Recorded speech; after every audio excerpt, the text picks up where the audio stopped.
அது கண்டிப்பா ஏற்றுக்கொள்ள முடியாது. பிரதானத்துவம் இந்த கூட்டத்தில் கூட்டப்பட்டது. ஏன் இவ்வளவு ஒரு கன்ஃபியூஷன்? நான் ரொம்ப சிம்பிளான ஒரு பர்சன். அவருக்கு வேற எந்த விதமான ரைட்ஸும் கிடையாது. என்ன வேணா இருக்கட்டும்ங்க.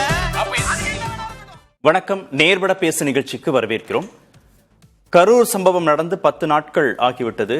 இதுவரைக்கும் வெளியே வந்து விஜய் உயிரிழந்த குடும்பத்தினருக்கும் காயமடைந்த குடும்பத்தினருக்கும் ஆறுதல் தெரிவிக்கவில்லை.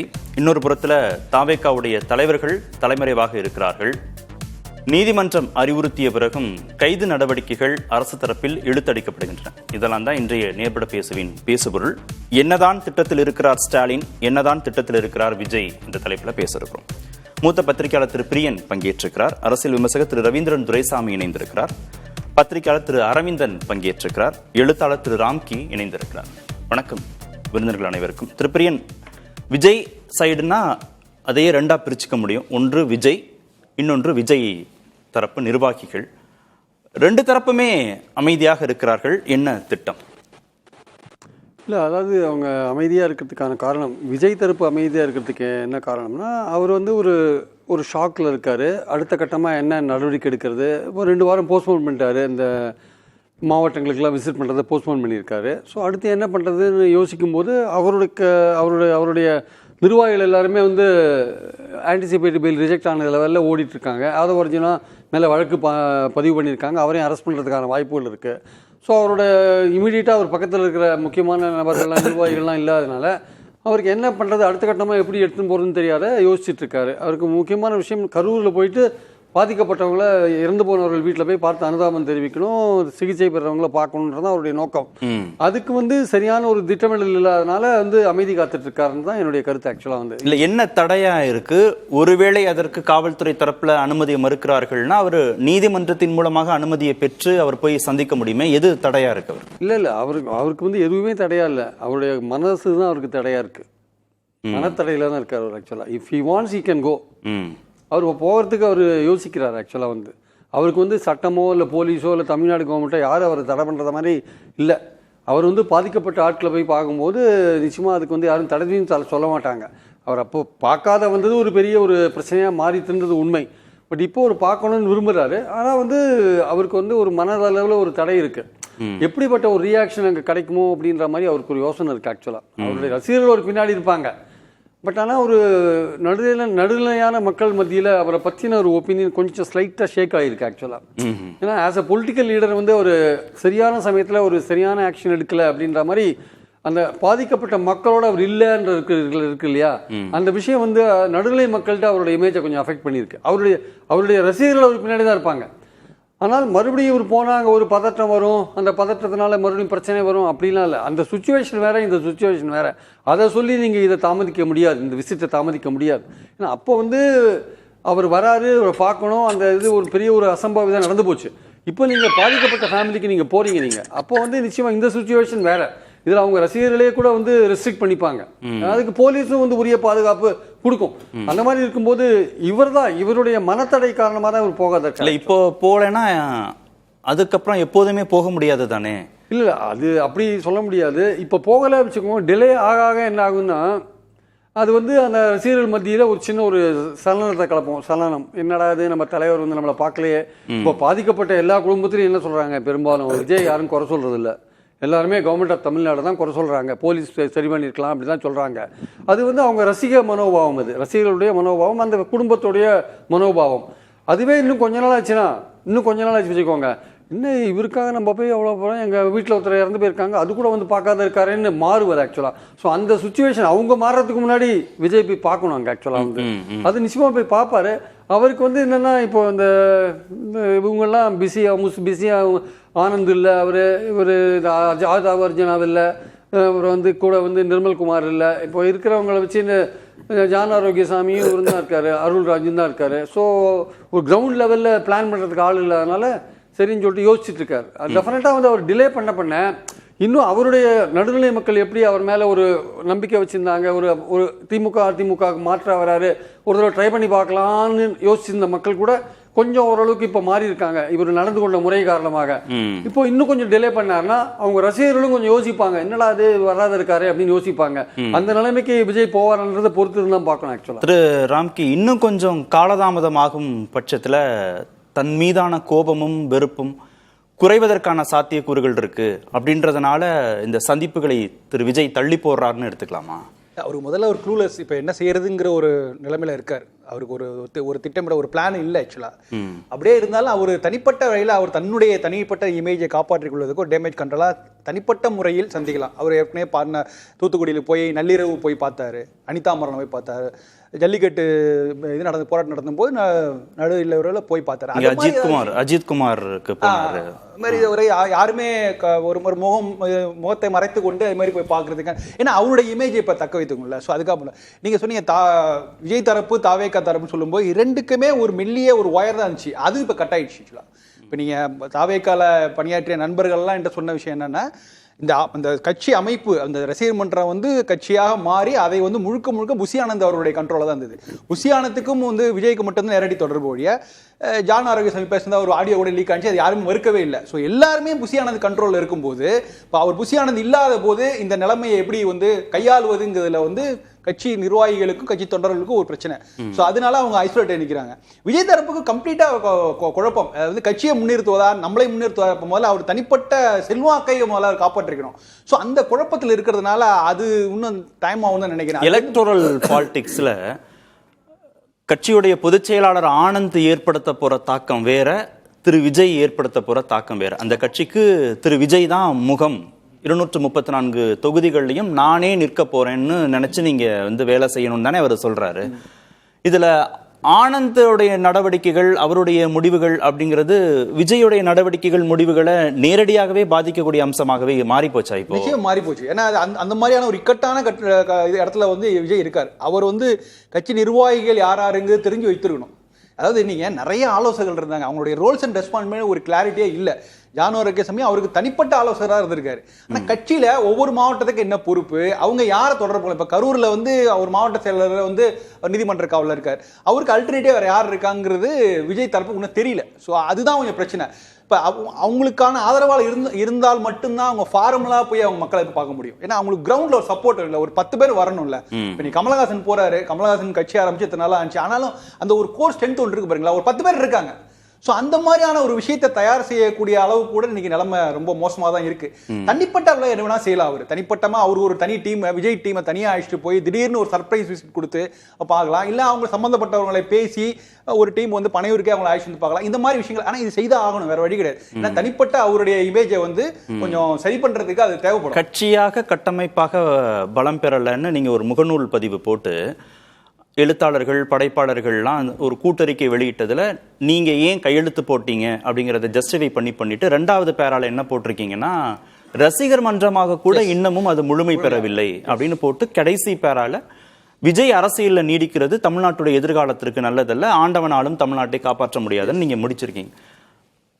கட்சி கட்டமைப்புங்கிறது இன்னும் உருவாகல, ரசிகர் மன்றமாகவே முழுமை பெறலைங்கிறது தொடக்க நிலையிலேயே அவங்க இன்னும் தொடங்கலையா? ஆமா, நீங்க இந்த ரசிகர் மன்றங்கிறது, நீங்க பல ரசிகர் மன்றங்கள், எம்ஜிஆர் வந்தார், விஜயகாந்த் வந்தார், ரஜினி கூட அவர் தன்னுடைய மன்றங்களை தயார்படுத்தினார், கமல் கூட ஓரளவுக்கு இருந்தது, நகரங்கள்ல ஓரளவு இருந்தது. ஸோ இவங்கெல்லாம் வந்து கன்வெர்ட் பண்ணி அதை அரசியல் மயம் ஆக்கின பிறகு தான் வந்தாங்க.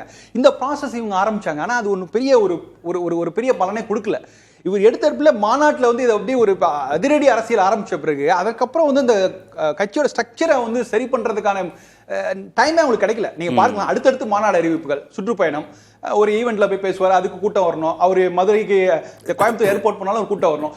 இந்த அரேஞ்ச்மெண்ட்ஸ் பண்றதுலயே பாதி நேரம் வந்து புசி ஆனந்தும் நிர்மல்குமாருக்கு நேரம் சரியாயிடுச்சு. அப்ப எப்படி அவங்க போய் களத்துல, நீ எந்த நிர்வாகியும் விஜய் இல்லாமல் நேரடியாக களத்துக்கு போயிட்டு போய் அந்த இதை போய் இதை வெரிஃபை பண்ணாங்களா அப்படி இல்லை. ஏன்னா இந்த மாதிரியான வெரிஃபிகேஷன் ப்ராசஸ் மற்ற நடிகர்கள் நான் என்ன கிளாரிஃபிகேஷன்னா, நீங்க திரு ஆதவர்ஜனாவோ இல்ல திரு ஆனந்தோ இல்ல திரு நிர்மல்குமாரோ இல்ல திரு ஜான் ஆரோக்கியசாமியோ திரு அருண்ராஜோ சென்னையில இருந்து தான் இயக்குறாங்க. ஆமா, சென்னையில இருந்து உத்தரவுகளை பிறப்பிப்பாங்க, ஆலோசனைகளை சொல்லுவாங்க. ஆனா மாவட்ட செயலாளர்னு ஒருத்தர் இருந்து அது அடுத்து கடைசியா பூத் லெவல் வரைக்கும் கட்சி கட்டமைப்பு இருக்கிறதுனால தானே இவர் போற கூட்டங்களுக்கு ஏற்பாடுகளை செய்ய முடியுது. அப்படி ஒரு செயினே இல்லைன்னு சொல்லிட முடியுமான்னு நான் கேட்கல. ஆமா அப்படிதான் இருக்கு. நீங்க அந்த கட்சி அமைப்புல கட்சி வந்து எல்லாரையும் வந்து யாரை தொடர்பு கொள்ளணும்னா புஷி ஆனந்தை தான் தொடர்பு கொள்ளணும் உத்தரவே இருக்கு. யாருமே ஜான் ஆரோக்கியசாமியோ அருண்ராஜையோ யாரையுமே தொடர்பு, அவங்க எல்லாம் வந்து part of the Vijay team அப்படி இருக்காங்க.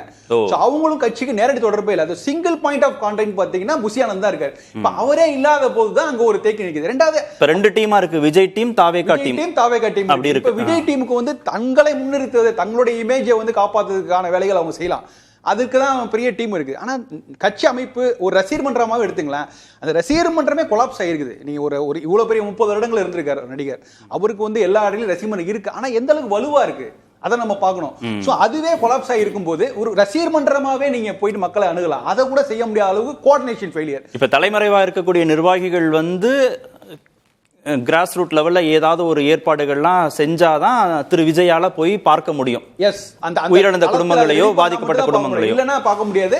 அவர் தனிப்பட்ட அளவுல போய் பார்க்கலாம், அது எந்த அளவுக்கு பலன் கொடுக்கும் தெரியாது. ஆனா ஒரு கட்சியா திரும்ப நீங்க தூக்கி நிறுத்தினா, பார்ட்டி வந்து பார்ட்டியா கம்ப்ளீட்டா ஃபெயில் ஆயிடுச்சு. இந்த பார்ட்டியை திரும்ப நீங்க ரீபில்ட் பண்ணி ஆகணும்.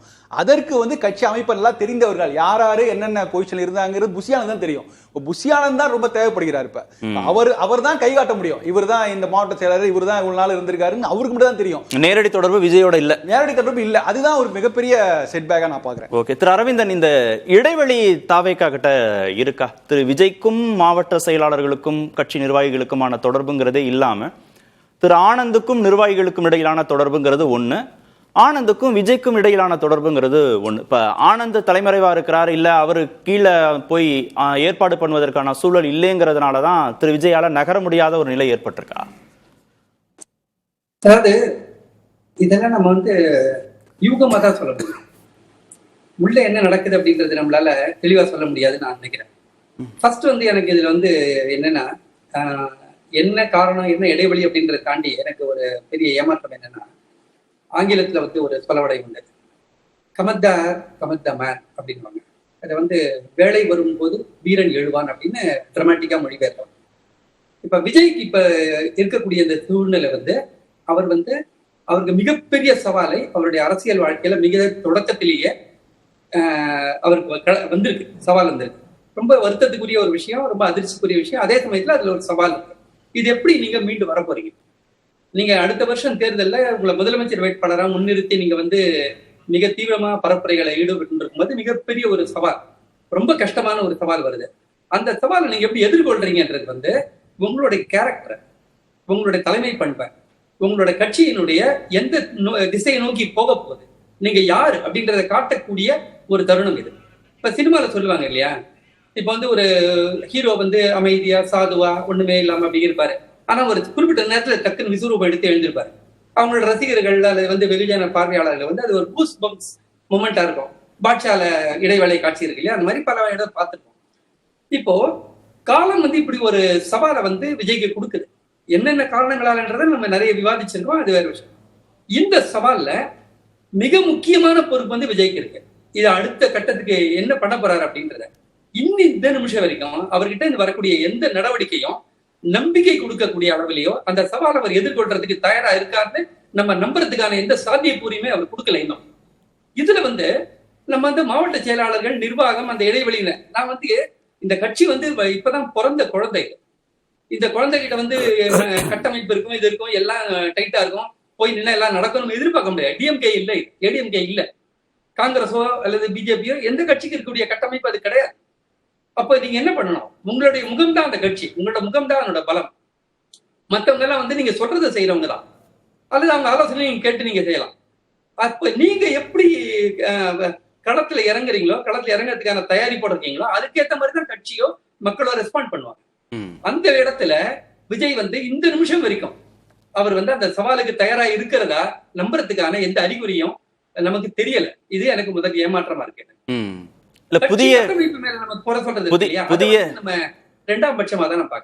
புதிய கட்சி கட்டமைப்பு வந்து அவங்க வந்து இன்னும் ஸ்ட்ரென்தன் பண்ணணும் அப்படிங்கிறத பேசிட்டு இருக்கோம், அதுல ஒன்றும் மாற்று கருத்து இல்லை.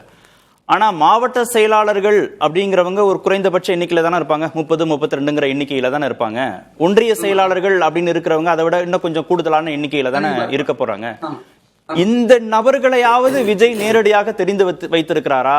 இந்த நபர்களையாவது கட்சி கூட்டங்கள்ல, பிரச்சார கூட்டங்கள்ல வேன்ல ஏத்தி இவர் தான் இந்த மாவட்டத்திற்கு செயலாளர், இவர் தான் வேட்பாளர் அப்படின்ற அறிமுகத்தை செய்திருக்கிறாரா? இப்ப எல்லாமே தான் தன்னுடைய முகம்தான் அப்படின்னு பேசுனதனுடைய விளைவும், எல்லாமே ஆனந்தும் ஆதவும் ஜான ஆரோக்கியவசாமியும் அருண்ராஜும் நிர்மல்குமாரும் இந்த 5 பேரும் பார்த்துப்பாங்க அப்படின்ற அந்த நம்பிக்கையும் அதுதான் இப்ப அவரை ஒரு இடத்துல போய் நிறுத்திருச்சா, நகர முடியாம நிறுத்திருச்சாங்கிறதான கேள்வி. கிட்டத்தட்ட நீங்க சொல்ற மாதிரிதான். இப்போ அவர் அடுத்த கட்டத்தை, அடுத்த வட்டங்களை நிர்வாக வட்டங்களை உருவாக்கி அதை வலுப்படுத்தி அதை மக்கள்கிட்ட அறிமுகப்படுத்தி கொண்டு சேர்க்கல. அவரு களத்துல இறங்கிட்டாரு. தன்னுடைய புகழ, தன்னோட முகத்தை, தன்னுடைய குரலை நம்பி அவர் இறங்கிட்டாரு. அதற்கான ஒரு எதிர்வினை மக்கள்கிட்ட கிடைக்க ஆரம்பிக்குது. அவரு உற்சாகம் அடைகிறார். ஆனா இப்ப இருக்கிறது வழக்கமான ஒரு காலகட்டம் இல்ல. இப்ப இருக்கிறது ஒரு நெருக்கடியான காலகட்டம். இந்த நெருக்கடி நீங்க சமாளிக்கணும்னா நீங்க மட்டும் இருந்தா போறாது. நீங்க சொல்ற மாதிரி கட்டமைப்பு, அந்த வட்ட செயலாளர்கள், ஒன்றிய செயலாளர்கள், இதெல்லாம் இருந்தாதான் முடியும். அதுக்கெல்லாம் வழிகாட்டக்கூடிய ஒரு தலைமை இருக்கணும். முதல்ல அந்த இன்டென்ட் இருக்கா அப்படின்னு நான் கேட்கிறேன். அதாவது நம்ம பொதுவா அரசியலையா இருக்கலாம், விளையாட்டுலயா இருக்கலாம், வேற எதுலயா இருக்கலாம். நீங்க ரிசல்ட் என்னன்றது 2வது விஷயம். உங்களோட இன்டென்ட் என்ன, நீங்க உங்க இன்டென்ட் எப்படி காமிக்கிறீங்க, அதுல உங்களுடைய இன்டென்சிட்டி என்ன. அப்படி பார்க்கும்போது என்னுடைய முதல்ல நான் குற்றம் சாட்டுறது விஜயை தான் குற்றம் சாட்டுறேன். இன்னி வரைக்கும் அவர் இன்டென்ட்டை காமிக்கல. இன்டென்ட் இருந்ததுன்னா மத்த எல்லா விஷயங்களும் தானா நடக்கும். நம்புறாரா? அதிமுக நமக்கு சாதகமா பேசுது, திரு எடப்பாடி பழனிசாமி நமக்கு சாதகமான ஒரு சூழல் எடுத்திருக்கிறாரு, பாஜக கூட நிக்கிறாங்க, பாஜக தலைவர்கள் நமக்கு ஆதரவா பேசுறாங்க, ரசிகர்கள் மத்தியில நமக்கு இன்னும் கோபம் வரவே இல்லை, முழு கோபமும் திமுக தரப்பு மேல இருக்கு, காவல்துறை தரப்பு மேல இருக்கு, அதனால இதனால ஒன்னும் பாதிப்பு இல்ல அப்படின்னு நம்புறாரோ?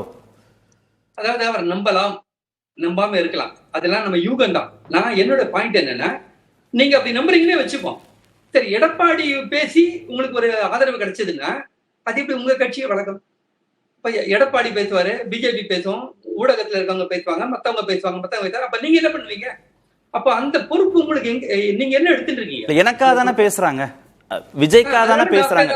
இப்ப அவர் பேசியிருந்தா ஒரு குரல் தானே, விஜயின் ஒரு குரல் தான் வச்சிருக்கோம். இப்ப திரு பழனிசாமி பேசுறார், திரு அண்ணாமலை பேசுறார், திரு அன்புமணி பேசுறார், பாஜக தலைவர்கள் பேசுறாங்கன்னா குரல் எண்ணிக்கை அதிகமாகும் போது அவர் ஏன் பேசணும்னு ஒண்ணு, இன்னொன்னு குரல்கள் எண்ணிக்கையும் அதிகமா இருக்கு, லாபம் தானே அவருக்கு. லாபம் தான். ஆனா இதுல என்னன்னா, அவர் நான் யார்கிட்டையும் கூட்டணி சேர மாட்டேன், குறிப்பா அதிமுக பிஜேபி கிட்ட கூட்டணி சேர மாட்டேன்னு சொல்றாரு. தன்னை நம்பி தன்னுடைய தலைமை ஏற்று கூட்டணி வர்றவங்களை மட்டும்தான் அவர் கன்சிடர் பண்ண முடியும்னு சொல்றாரு. இவர் மத்தவங்க ஆதரவை நினைச்சு இப்ப ஆறுதல் படுறாருன்னா, அவர் தன்னை முன்னிறுத்தி தன்னுடைய கட்சியை தலைமைத்துவத்தில் இருக்கணும்னு சொன்னதை என்ன ஆச்சு? அப்ப இந்த நம்பிக்கைனா அப்ப நீங்க பேசாம நீங்க போய் கூட்டணியில சேர்ந்துட வேண்டியதானே. அவங்க எல்லாம் உங்களை ஆதரிக்கிறாங்கன்னு தெரியா, சரி ஒரு நெருக்கடி இவங்க எல்லாம் என்னை காப்பாத்தினாங்க, இனிமே உங்களோட நான் கூட்டணியில சொல்ல வேண்டியதானே. அதை சொல்லாம நீங்க உங்களுக்கு நடக்காதுன்னு இப்ப சொல்ல முடியாதுல்ல, கூட்டணிக்கு போகவே மாட்டார் அப்படின்னு முடிந்த முடிவாக இப்ப சொல்ல முடியாது இல்லையா? சொல்ல முடியாது. போனா என்ன நடக்கும்னு நம்ம பேசலாம். ஆனா போவாரு போக மாட்டான்றத பத்தி நம்ம இன்னைக்கு சொல்ல முடியாது. அரசியல் என்ன நடக்கலாம். அப்புறம் இன்னைக்கு இருக்கக்கூடிய நெருக்கடி இருக்கு இல்லையா, அது ஒருத்தர் எந்த பக்கம் வேணா தள்ளும். நீங்க எந்த பக்கம் போனாலும் அதுக்கு ஒரு நியாயம் கற்பிக்கிறதுக்கான காரணங்கள் உங்களுக்கு கிடைக்கும், அது வேற விஷயம். ஆனா அது எப்படி நடக்கும்ன்றது வேற ஒரு டிபேட். அது ஒருவேளை விஜய் அதிமுக கூடயோ அல்லது பிஜேபி அதிமுக இணைந்த ஒரு பெரிய கூட்டணியில போய் சேர்றாரோ, அல்லது பிஜேபி தவிர்த்து அதிமுக விஜய் கூட்டணி வருதோ, இப்படி ஏதாவது இருந்ததுன்னா அதனோட விளைவுகள் என்னன்றதை நம்ம பேசலாம். ஆனா இன்னைக்கு அதை யூகத்துலதான் பேச முடியும். நான் என்ன கேக்குறேன்னா, உங்களை மட்டும் முன்னிறுத்தி ஒரு கட்சியை நடத்தி உங்க முகத்தை இது பண்ணும் போது நீங்க இவ்வளவு பேர் ஆதரவர்கள் வீட்டுல எப்படி உட்கார முடியும்? எம்ஜிஆருக்கு ஒரு கிரைசிஸ் வந்தது இல்லையா 81 ஆட்சியை நடத்தும் போது. எம்ஜிஆருக்கு இல்லாத பாப்புலாரிட்டியா, ஆனா அவர் தெருவில் இறங்கி நடந்தார்ல, நின்னார்ல, 10 பேர் கேட்டார் இல்லையா? இல்ல, அவர் போதும்னு நினைக்கிறார். இப்போ இவருக்கும் கட்சி நிர்வாகிகளுக்கும் இடையிலான ஒரு தொடர்பு, கட்சி நிர்வாகிகளுக்கும் வாக்காளர்களுக்கும் இடையிலான ஒரு தொடர்பு, விஜய்க்கும் வாக்காளருக்கும் இடையிலான தொடர்பு, இப்படி பல தொடர்புகள் இருக்குல்ல. இவர் தனக்கும் வாக்காளர்களுக்கும் இடையிலான தொடர்பு மட்டுமே போதும்னு நினைக்கிறார், நம்புறார். நான் நேரடியா நான் வாக்காளர்கிட்ட பேசிக்கிறேன், வாக்காளர்கள் எனக்கு ஓட்டு போடுவாங்க, என்னால் முதல்வராக முடியும்னு நம்புறார்.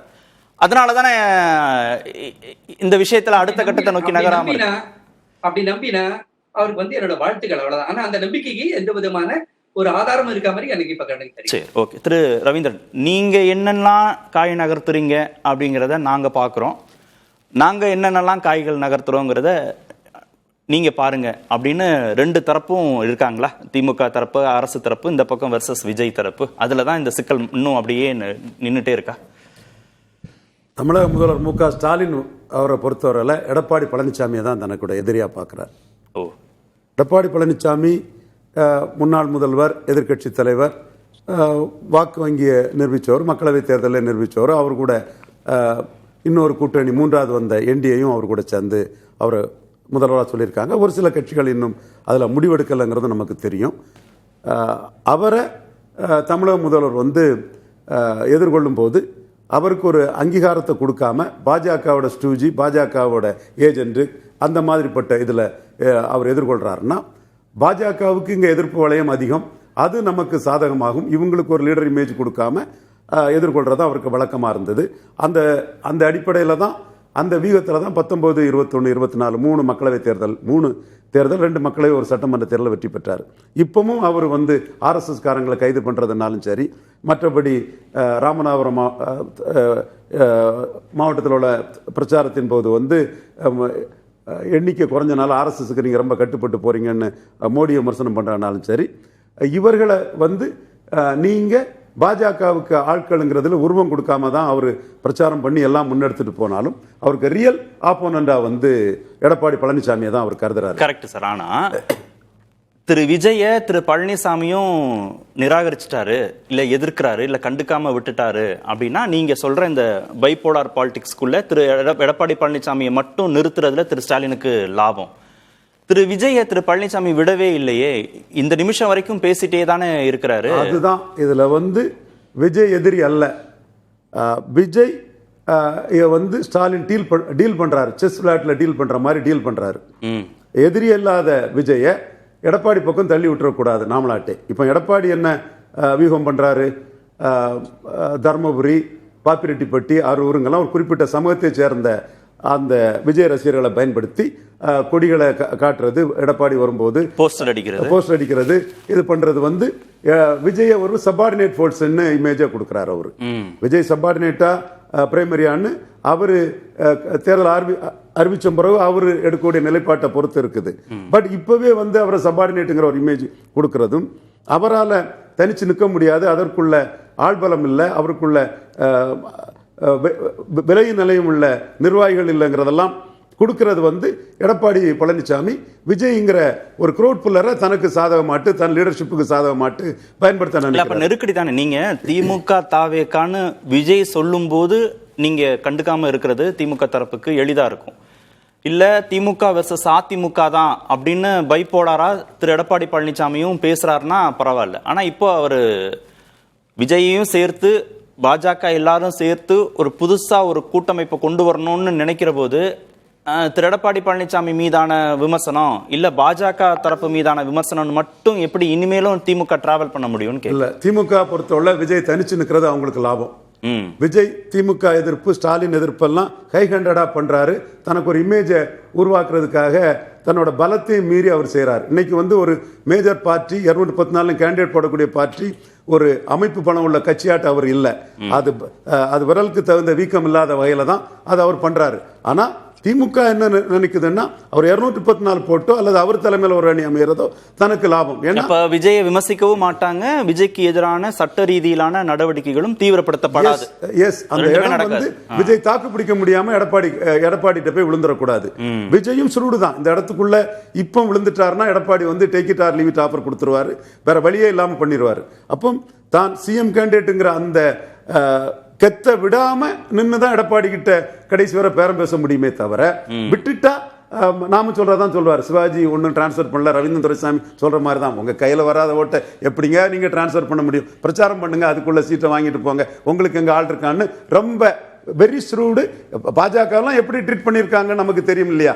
அந்த மாதிரி ட்ரீட் பண்ணக்கூடிய கெப்பாசிட்டி உள்ள ஒரு எடப்பாடி அந்த டிராப்ல தான் விஜய் விழ வச்சு எல்லா இடத்திலையும் தாவேக்கா தாக்கு பிடிக்க முடியாது, எடப்பாடியை அக்செப்ட் பண்ணி தான் போகணுங்கிற ஒரு சூழ்நிலை வர்றாங்க.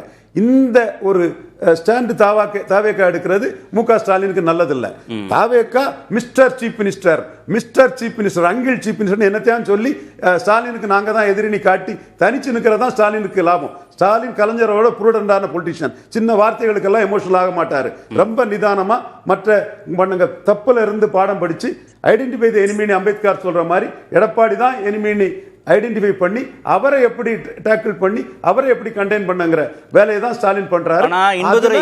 அதுல விஜய வந்து எப்படி லாபகமா ஹேண்டில் பண்ணுங்கிறது தான் ஸ்டாலினுக்கு நோக்கம். ஆனா இன்பதுரை போன்றவர்கள் சொல்றாங்கல்ல, அதிமுகவோ தான் பலம் வாய்ந்தது திமுகவை எதிர்ப்பதற்கு, அதை விஜய் புரிந்து கொள்ள வேண்டும்னு சொல்றாங்கல்ல.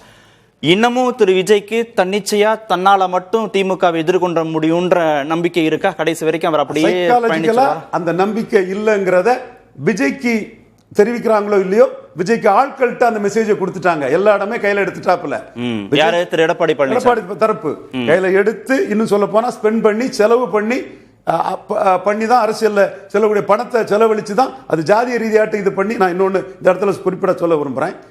ஜெயலலிதா அம்மையாருக்கு எதிராக 1996ஆம் ஆண்டு பெரிய எதிர்ப்பு இருந்தது. அப்போ ரஜினி ரசிகர்கள் ஜெயலலிதா அம்மையாரை எதிர்த்தாங்க. காங்கேயத்தில் பிரச்சாரம் பண்ணாங்க, எங்கேயும் பிரச்சனை இல்லை. ஆனால் ஆண்டிப்பட்டியில் பிரச்சாரம் பண்ணும்போது அங்கோல ரஜினிகள் ஜெயலலிதா அம்மையாருக்கு எதிராக கூட்டமாக வந்து செருப்பு விளக்கு மாத்தெல்லாம் காட்டி கலாட்டா பண்ணாங்க. காரணம் அம்சியாபுரம்ங்கிற ஒரு பகுதியை சேர்ந்த தேவேந்திரகுல வேளாளர் சமூகத்தை சேர்ந்த ரஜினி ரசிகர்கள் தான். அவங்க தான் அந்த இதை செய்தாங்க, மற்ற இடங்களில் பண்ணல. அதே மாதிரி இப்போ ஆரம்பிச்சிருக்க இடம் அதிமுக ஸ்ட்ராங்கா இருக்கக்கூடிய சேலம், தர்மபுரி இந்த ஏரியாவில இருந்து ஆரம்பிச்சிருக்காங்க. அதை தான் சார் திரு அரவிந்தன் கேட்டாரு. இதனால திரு எடப்பாடி பழனிசாமிக்கு தானே லாபம், விஜய்க்கு என்ன லாபம்னு கேட்டார்ல. விஜய் இதை கிளியர் பண்ணி அவர் வந்து ஏற்கனவே ஸ்டாண்ட்ல நின்னாதான் டஃபா பார்கெயின் பண்ண முடியும். அல்லது அவரால் இன்னைக்கு தனிச்சு போட்டிடுவோம்னு சொன்னா இருக்கவன ஓடிடுவானுங்கிற அச்சம் இருக்கலாம். பட் அவருக்குள்ள பொலிட்டிக்கல் ஸ்ட்ராட்டஜி பழைய ஸ்டாண்ட்ல நிக்கிறது தான் அவருக்கு கரெக்டா இருக்கும். என்ன செய்யறாருங்கிறத பொறுத்து வந்து பார்ப்போம். எடப்பாடி தான் இப்போ அவரை வீக்கன் பண்ணக்கூடிய அவ்வளவு வேலையும் பண்றாரு.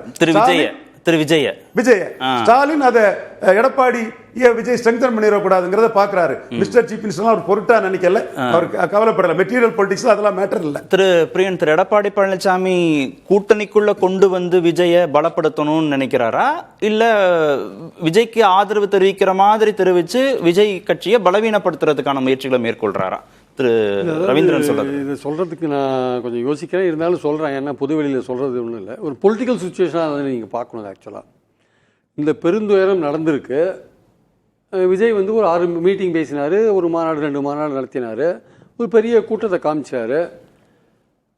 அவர் வந்து கீழே ஆஃபீஸ் பேரர்ஸ் இல்லை, ஒன்றிய செயலாளரில், வட்ட செயலாளரில், மாவட்ட செயலாளரில் 170 மாவட்டம் வச்சுருக்காங்க. அவங்க அதுக்கெல்லாம் ஆள் போட்டாங்க. புசியானது இருந்தால் தான் கான்டாக்ட் பண்ண முடியுன்றதுலாம் கரெக்ட். அதான் நான் முதல்ல பேசும்போதே சொன்னேன். அவர் பார்ட்டி ஸ்ட்ரக்சர் இல்லாதனால விஜயினால ப்ரொசீட் பண்ண முடியலன்றது திமுகவுடைய நோக்கம். அதுதான் விஜய் ஐசோலேட் பண்ணணும், இவங்களை ஓட வைக்கணும். யார? புசி ஆனந்தையும் ஆதவ அர்ஜுனாவையும் ஓடிட்டே இருக்கணும், லெட் தம் ரன். அப்போ விஜய் ஐசோலேட் ஆகிட்டே இருப்பார்ல, அவரோட ஆக்டிவிட்டியை முடக்கிறாங்கல்ல. இதுதான் ஸ்டாலினோட ஸ்ட்ராட்டஜி. ஆக்சுவலா ஏன் கைது பண்ணலன்னு கேட்குறீங்களா, ஏன் அரெஸ்ட் பண்ணலன்னு கேட்குறீங்களா, ஏன் வழக்கு போடலன்னு கேட்குறோம்ல.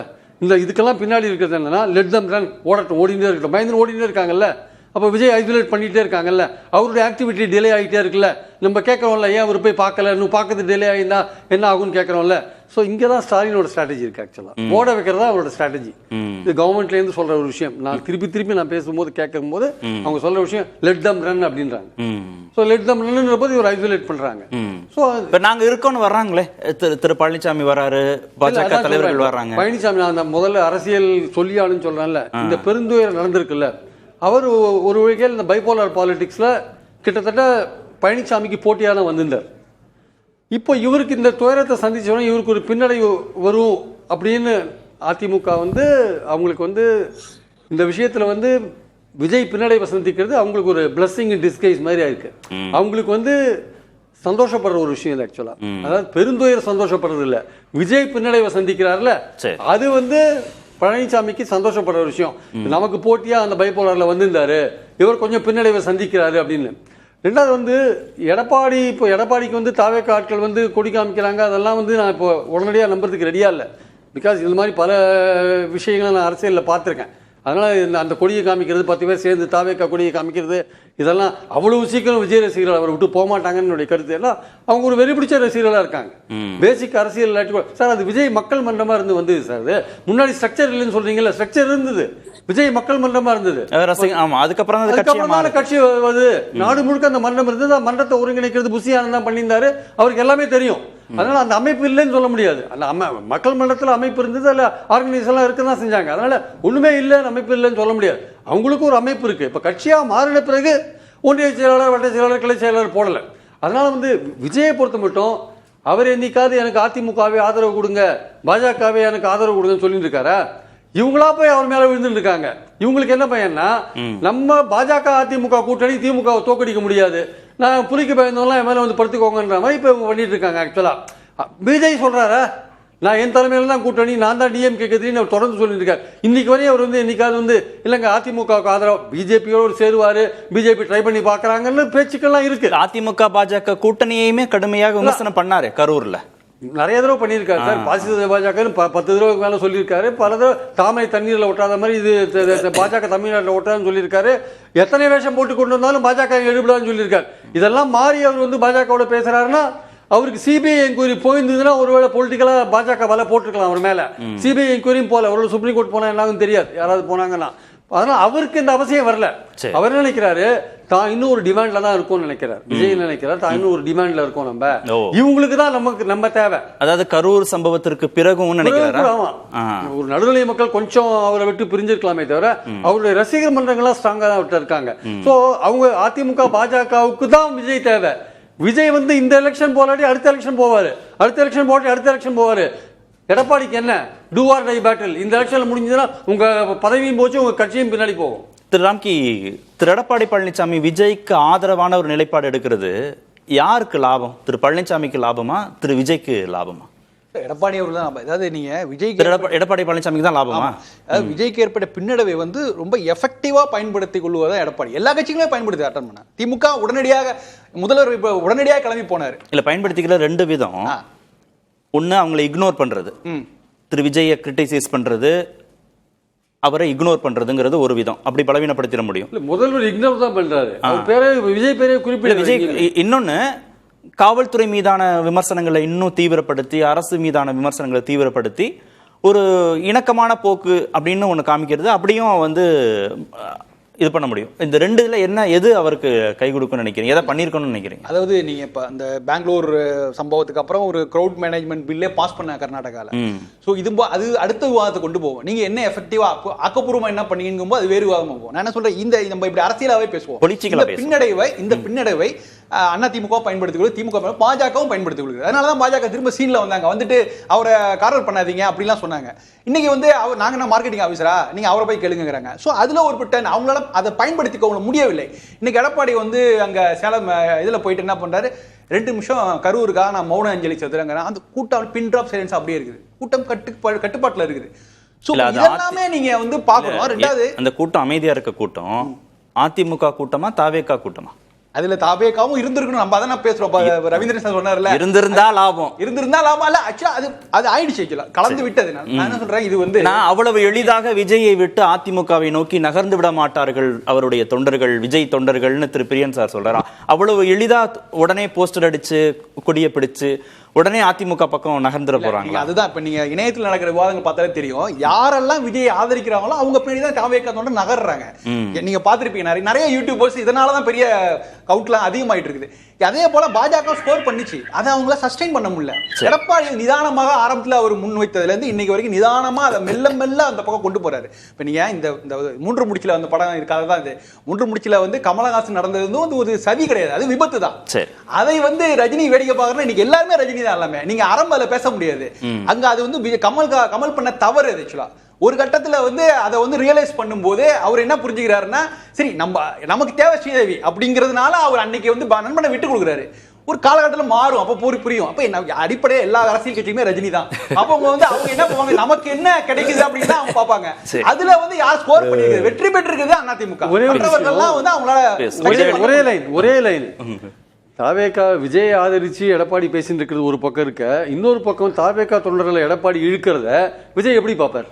அப்புறம் எப்படி அதிமுக? அதைத்தான் திரு அரவிந்தன் சொன்னார். சுயமரியாதை இயக்க நூற்றாண்டு நிறைவு விழா மாநாட்டில் பேசும்போதும் சரி, திரு ஆளுநருக்கு பதில் சொல்லும் போதும் சரி, முதல்வர் திரு ஸ்டாலின் பாஜகவை தான் விமர்சிக்கிறார், அதிமுகவையும் சேர்ந்தே விமர்சிக்கிறார். அப்ப இருதுருவ அரசியலுக்குள்ள திமுகவையும் அதிமுகவையும் வச்சுக்கணுன்றதான் அவருடைய நோக்கமாக இருக்கு. திரு எடப்பாடி பழனிசாமியுடைய பேச்சின் சாராம்சமும் கூட விஜயை தன் தலைமையிலான கூட்டணிக்குள் கொண்டு வந்து திமுகவை எதிர்க்கணும் அப்படின்னு அவர் நினைக்கிறார். இதுல விஜயுடைய ரோல் என்ன, அவருடைய எதிர்காலம் என்ன? முதல்ல ஸ்டாலின் எடப்பாடி ஆங்கில பத்தி எனக்கு தோன்றது சொல்லிடுறேன். இப்போ ஒரு இந்த கரூர் துயர சம்பவம் நடக்கிறதுக்கு முன்னாடி வரைக்கும் விஜய்யுடைய ஆதரவு, அவருக்கு கிடைக்கக்கூடிய ஓட்டுகள், அது அவருடைய பலம் அதிகரிக்க பொதுவான கணக்கு என்ன, அவர் வந்து திமுகவை தான் டார்கெட் பண்றாரு. திமுகவுக்கு பதிலாக நான் இது பண்றேன். திமுக எதிர்ப்பு ஓட்டு விஜய்க்கு போகணும். இப்ப வந்து திமுக எதிர்ப்பு ஓட்டு இன்னி வரைக்கும் நேச்சுரலா வந்து அதிமுக கூட்டணிக்கு போகுது. அந்த ஓட்டினுடைய பெரும்பகுதி விஜய்க்கு போகணும். அவருடைய ரசிகர்கள் தாண்டி திமுக எதிர்ப்பு ஓட்டு அதாவது தெரியும் அதிமுக பணத்துக்கு போகணும். அப்போ அவர் ஜெயிக்கிறாரோ இல்லையோ, அவர் வாங்குற ஓட்டு வந்து திமுக எதிர்ப்பு ஓட்டு. அப்போ திமுக எதிர்ப்பு ஓட்டு பிரிய போகுது. லாஜிக்கா பாத்தீங்கன்னா ஒரு பெரிய கட்சி இருக்கு, அதனுடைய எதிர்ப்பு ஓட்டு பிரியுது அப்படின்னா அது பெரிய கட்சிக்கு அட்வான்டேஜ். அப்போ ரொம்ப தர்க்க ரீதியா பாத்தீங்கன்னா தாவேக்கா வந்து வளர வளர அதனுடைய இது வந்து கூட திமுக எதிர்ப்பு ஓட்டு பிரியறதுக்கான வாய்ப்பு கிடைக்கிறதுனால திமுக தான் அட்வான்டேஜ். இதுதான் பொதுவான நிலைமை. இதை வந்து கள நிலவரத்துல கடைசி நேரத்துல ஏதாவது மாறலாம், ஆனா இதுதான் நிலைமை, பொதுவான நிலைமை தான். பெரிய கட்சி எதிர்த்து ஒரு கட்சி இருக்கு, இன்னொரு கட்சி ஆதிய கட்சி எதிர்க்குன்னு வரும்போது இந்த ஓட்டு தான் பிரிய போகுது. இப்போ ஆனா இந்த துயர சம்பவம் நடந்ததுக்கு அப்போ அந்த சமயத்துல திமுக நோக்கம் என்ன, தாவேக்கா இப்போதைக்கு அவங்க வந்து ஒரு பாப்புலாரிட்டி கெயின் பண்ணா அவங்க உடனடியா கவலைப்பட வேண்டிய அவசியம் கிடையாது. அது வந்து அதிமுகவையும் அதிமுக கூட்டணியும் பலவீனப்படுத்தும், திமுக எதிர்ப்பு ஓட்டுகளை பிரிக்கும். அதனால அவங்க ரொம்ப கவலைப்பட வேண்டிய அவசியம் இல்லை. அதனால இவர் வளரலாம், இவர் பேசலாம், இவர் கொஞ்சம் ஆதரவு கூட கிடைக்கலாம் அப்படின்றது வந்து அவங்களுக்கு இந்த தேர்தலை பொறுத்த வரைக்கும் அவங்களுக்கு அட்வான்டேஜ் தான். ஆனால் இந்த கரூர் துயர சம்பவம் வந்த உடனே இதே லாஜிக்கா அப்ளை பண்ண முடியாது ஸ்டாலினால. என்னன்னா அது வரைக்கும் வந்து நீங்க தாவேக்கா வந்து டார்கெட் பண்ணி அவங்கள வந்து எடப்பாடிக்கு பதிலாக தாவேக்கா டார்கெட் பண்றது மூலமா அவரை வளர்த்து எடப்பாடியை பலவீனப்படுத்தலாம், அது மூலமா எதிர் ஓட்டுகளை பிரிக்கலாம். ஆனா இன்னைக்கு நீங்க டார்கெட் பண்ணீங்கன்னா அது கார்னர் பண்ற மாதிரி ஆகும். கார்னர் பண்ணினா அனுதாபம் ஜாஸ்தி ஆச்சுன்னா அவரு வேற வழி இல்லாம அவரு அந்த பெரிய கூட்டணியில போய் சேரதுக்கு வாய்ப்பு இருக்கு. ஆனா நேற்று வரைக்கும் அவர் அந்த கூட்டணியில சேரதுக்கான வாய்ப்பு இல்லை. ஆனா இன்னைக்கு அந்த வாய்ப்பு உருவாதுனால ஸ்டாலின் வந்து அவரை ஓரளவுக்கு மேல விஜயை டார்கெட் பண்ண முடியாது, பண்ணக்கூடாது. அதான் இன்னைக்கு உள்ள கள நிலவரம். ஒண்ணு, எடப்பாடி வந்து வின்வின் சிச்சுவேஷன். இப்போ தனக்கு தன்னுடைய இடத்தை பங்கு போட்டுக்கிறதுக்கு ஒருத்தர் வளர்ந்து வர்றாரு இல்லையா, இப்ப அவரை வந்து நான் அவனை காப்பாத்துறேன் தம்பி அப்படின்னு சொல்ற இடத்துல அவர் வந்து நிக்கிறார்.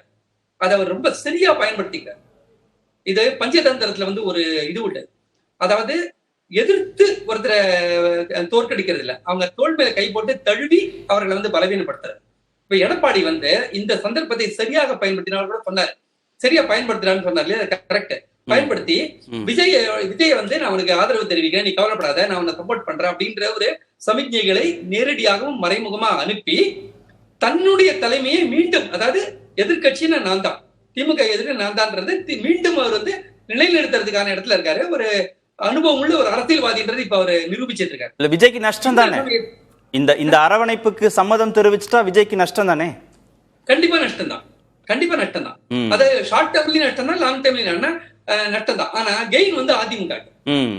நேற்று வரைக்கும் அதிமுக வந்து ஒரு அடி பின்னாடி தான் இருந்தது இந்த கரூர் சம்பவத்துக்கு பின்னாடி. இந்த கரூர் சம்பவம் கொடுக்கிற வாய்ப்பை விஜயை விட விஜயனும் பயன்படுத்தி ஆரம்பிக்கல. அதாவது நான் சவால சொல்றேன், அந்த துயரத்தை பயன்படுத்த பத்தி நான் சொல்ல, ஏற்கனவே அதை தெளிவுபடுத்திருக்கேன். அவரு சொன்னாரு, அதாவது இந்த நெருக்கடி மூலமாக நீங்க அடுத்த கட்டத்துக்கு எங்க போறீங்கன்றத எடப்பாடி மிகச்சரியா செய்யறாரு.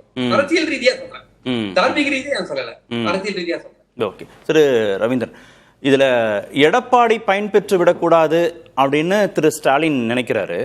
ஆனா திமுக எதிர்ப்புங்கிற ஒரு புள்ளியில திரு விஜய் அதிமுகவோட சமரசத்திற்கான வாய்ப்பே இல்லை அப்படின்ற இடத்துக்கு நகர்ந்துட முடியுமா? இல்லை, விஜய் தான் இதில் மன வலிமையோட டிசிஷன் எடுக்கணும். இப்போ எடப்பாடி தரப்பு செய்கிறது வந்து விஜய்க்கு நிர்வாகிகள் ஓடிட்டாங்க, அவங்க களத்தில் நிற்கல, ஒரு கண்ணீர் அஞ்சலி போஸ்டரோ ஒரு ஊர்வலமோ ஒரு எதுவுமே இல்லாத ஒரு சூழ்நிலையில் அவங்க ரொம்ப ஆக்சுவலாக அது என்னன்னா ஒரு கட்சியை தலைவன் வழி நடத்தணும். விஜயகாந்த்ங்கிற தலைவன் வழி நடத்தினாரு. இது வந்து 4 பேர் தலைவனை வழி நடத்தினா இப்படித்தான். இதுல ஆதவர்ஜுனாவுக்கு மட்டும்தான் இந்த கேடர்ஸோட 2ஆம் கட்டத்தில் உள்ளவங்க கூட கான்டாக்ட். விஜய்க்கு அவங்களுக்கு ஒரு தொடர்பு இருக்கணும்னா விஜய் நம்மளை காப்பாற்றுவார், நம்மளை லிஃப்ட் பண்ணுவார்.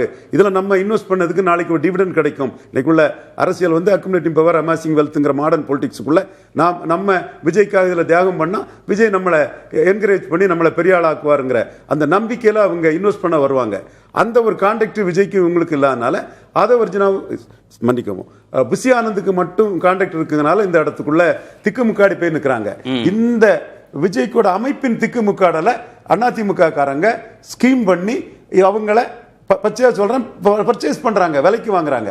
விலைக்கு வாங்கி அதிமுக கொடிய தாவேகா கொடியை காட்ட வைக்கிறாங்க. ஒரு இடத்துல பாஜக கொடி கூட இல்ல, ஒரு அதிமுக கொடி, ஒரு தாவேகா கொடி.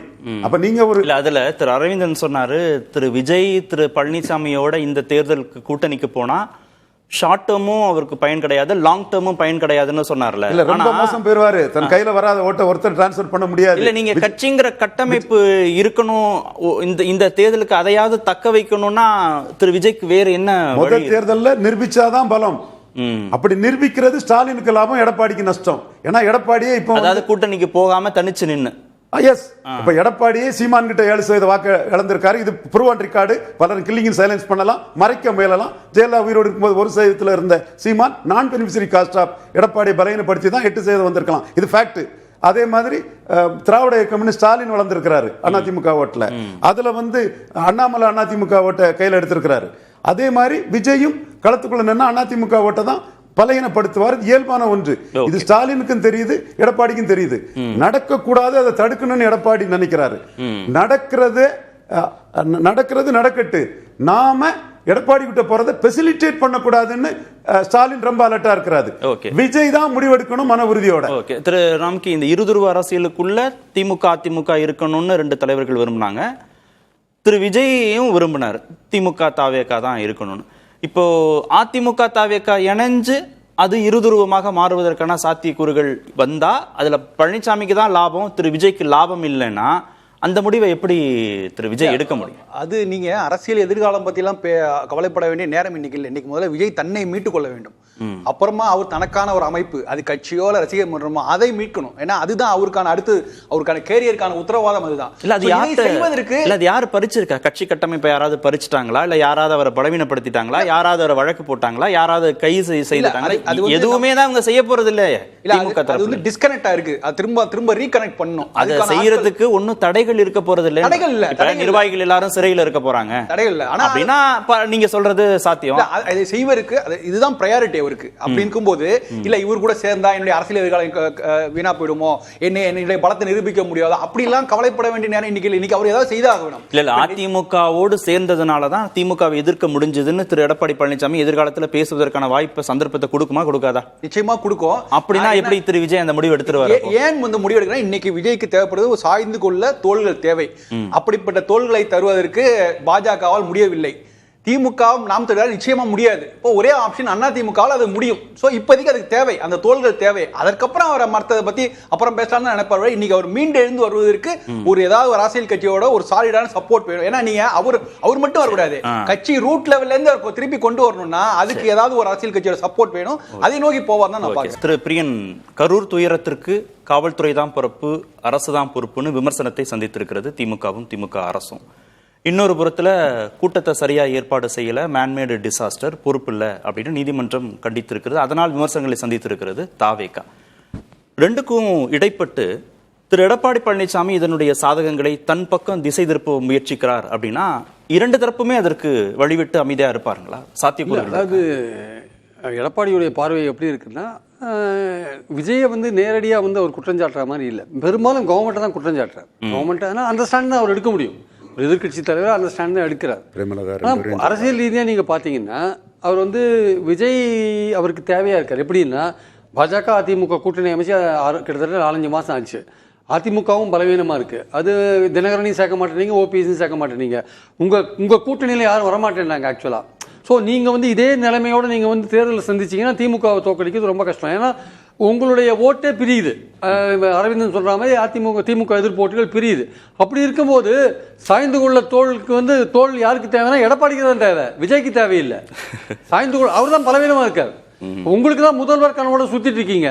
நீங்க தான் வந்து விஜயோட தோல்ல சாய வேண்டிய கட்டாயம். அவருக்கு வந்து அவசியம் இல்லை. விஜய்க்கு அவருக்கு 31 இருக்கு, 36 இருக்கு, இன்னும் இருப்பார், நிறைய நாள் இருப்பார். நீங்க இந்த தேர்தலில் நீங்க ஜெயிக்கலைன்னா உங்க உங்க உங்க உங்க பார்ட்டியே உங்க பதவிக்கு டேஞ்சர் வந்துடும். தினகரன் சொல்ற மாதிரி அதிமுகவை அவரிடமிருந்து கைப்பற்றுவோம்னு சொன்னார்ல, அதுக்கான முயற்சிகள் அவங்க இறங்குவாங்க. அதனால தேவை யாருக்குன்னு பார்த்தீங்கன்னா எடப்பாடிக்கு தான் அந்த தேவை அதிகமாக இருக்குது. அதனால தான் கவர்மெண்ட் அதிகமாக குறை சொல்லிட்டு இருக்காரு. விஜய்க்கு அந்த தேவை அதிகமாக இல்லை. ரெண்டாவது அன்டெஸ்டட் நம்ம சொல்கிறோம், எல்லாருமே சொல்லிட்டு இருக்கோம். அது வந்து அன்டெஸ்டட் சொல்லும்போது 2 விதமான துணி இருக்குது. ஒன்று வந்து அவருக்கு ஓட்டே வராதுன்னு சொல்கிற ஒரு அன்டெஸ்டட் ஒன்று இருக்குது. ஏங்க அவருக்கு நிறையா போடக்கூடாதாங்க அப்படின்ற ஒரு அன்டெஸ்டட் போத் நெகட்டிவாகவும் இருக்கலாம், பாசிட்டிவாகவும் இருக்கலாம். ஸோ பாசிட்டிவாக அவங்க ரசிகர்கள்லாம் பாசிட்டிவாக எதிர்ப்பாங்க. ஆமாங்க அன்டெஸ்டட் தான், பட் எங்களுக்கு நிறைய ஓட்டு வருங்க, நாங்கள் நிறைய இடத்துல வின் பண்ணுவோங்க அப்படின்னு சொல்லக்கூடிய ஒரு விஷயமும் இருக்கு இல்லையா? அதனால விஜயை பொறுத்த மட்டும் அவர் இந்த தேர்தலெல்லாம் பல முறை சொன்ன மாதிரி அவர் வந்து ஒரு முக்கியமான ஃபோர்ஸாக இருக்கார். மற்றவங்களுக்கு தான் அவர் தேவையாக இருக்காரே தவிர அவரை பொறுத்த மட்டும் தனித்துவத்தை மெயின்டைன் பண்ணிட்டு இருக்காரு. சரி, நன்றி. நிகழ்ச்சியில் பங்கேற்ற அனைத்து வந்திருக்கும் நன்றி. நேர்பட பேச நிறைவு பெறுகிறது. அது வந்து கண்டிப்பா ஏற்றுக்கொள்ள முடியாது. பிரதான கூட்டத்தில் கூட்டப்பட்டது.